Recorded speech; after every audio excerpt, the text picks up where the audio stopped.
கர்த்தருடைய பரிசுத்த நாமத்திற்கு மகிமை உண்டாதாக. இன்றைய வேத வசனம் மத்தேயு 13:16. உங்கள் கண்கள் காண்கிறதினாலும் உங்கள் காதுகள் கேட்கிறதினாலும் அவைகள் பாக்கியம் உள்ளவைகள். உமது வேதத்தில் உள்ள அதிசயங்களை காணும்படிக்கு என் கண்களை திறந்தருளும் என்று சங்கீதம் 119:18 வாசிக்கிறோம். கேட்கிறதற்கு காதுள்ளவன் கேட்க கடவன் என்று இயேசு கிறிஸ்து சொல்கிறார். இன்றைக்கு அநேகர் தேவனுடைய வார்த்தையை கேட்டும் கேளாதவர்களாயும் கண்டும் காணாதவர்களாயும் இருக்கிறபடினால் அவர்களுடைய இருதயம் கொளுத்திருக்கிறது. காதால் மந்தமாய் கேட்டு தங்கள் கண்களை மூடிக்கொண்டார்கள் என்று வேதத்தில் வாசிக்கிறோம். யோபு 42:5 வாசிக்கிறோம். என் காதினால் உம்மை குறித்து கேள்விப்பட்டேன், இப்பொழுதோ என் கண் உம்மை காண்கிறது என்று யோபு சொல்கிறார். கேட்கிற காதும் காண்கிற கண்ணும் இவ்விரண்டையும் கர்த்தர் உண்டாக்கினார் என்று நீதிமொழிகள் 20:12 வாசிக்கிறோம்.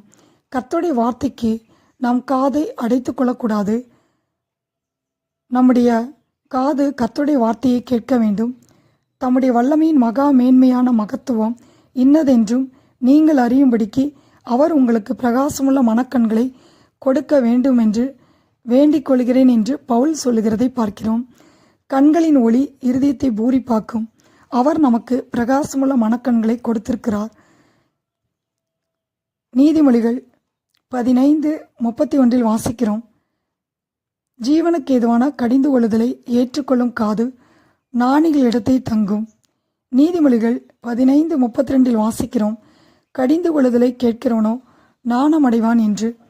நாம் தேவனுடைய கடிந்து கொள்ளுதலை கேட்கும்போது நாம் ஞானமடைவோம்.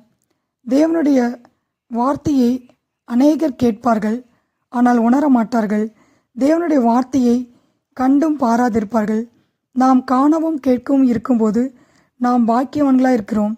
தேவன் தம்மில் அன்புக்குரியவர்களுக்கு ஆயத்தம் பண்ணினவைகளை கண் காணவும் இல்லை, காது கேட்கவும் இல்லை. அவைகள் மனுஷனுடைய இருதயத்தில் தோன்றவும் இல்லை. நமக்கோ தேவன் அவைகளை தமது ஆவியினாலே வெளிப்படுத்தினார். ஆவியானவர் நம்முடைய கண்களை திறந்திருக்கிறார், காதுகளை திறந்திருக்கிறார். நாம் பாக்கியவான்களாக இருக்கிறோம்.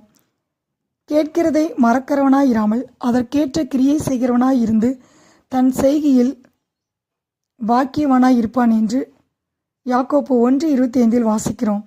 நாம் அவருடைய வார்த்தையை கேட்டு அதை மறக்காமல் அதற்கேற்ற கிரியை செய்யும்போது நம்முடைய செய்கையில் நாம் பாக்கியவான்களாய் இருக்கிறோம். நம் கண்கள் வேதத்தில் உள்ள அதிசயங்களை காண்கிறது.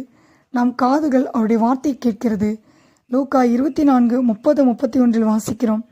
இயேசு அப்பத்தை ஆசீர்வதித்து அதை பிட்டு அவர்களுக்கு கொடுத்தார். அப்பொழுது அவருடைய கண்கள் திறக்கப்பட்டு அவரை அறிந்தார்கள். ஆம் பிரியமானவர்களே, நம் கண்கள் காணும்போது அவருடைய மகத்துவங்களை அறிந்து கொள்வோம். மத்தேயு 13:16 வாசிக்கிறோம். உங்கள் கண்கள் காண்கிறதினாலும் உங்கள் காதுகள் கேட்கிறதினாலும் அவைகள் பாக்கியம் உள்ளவைகள். கர்த்தர் தாமே இந்த வார்த்தையை ஆசீர்வதிப்பாராக. ஆமென்.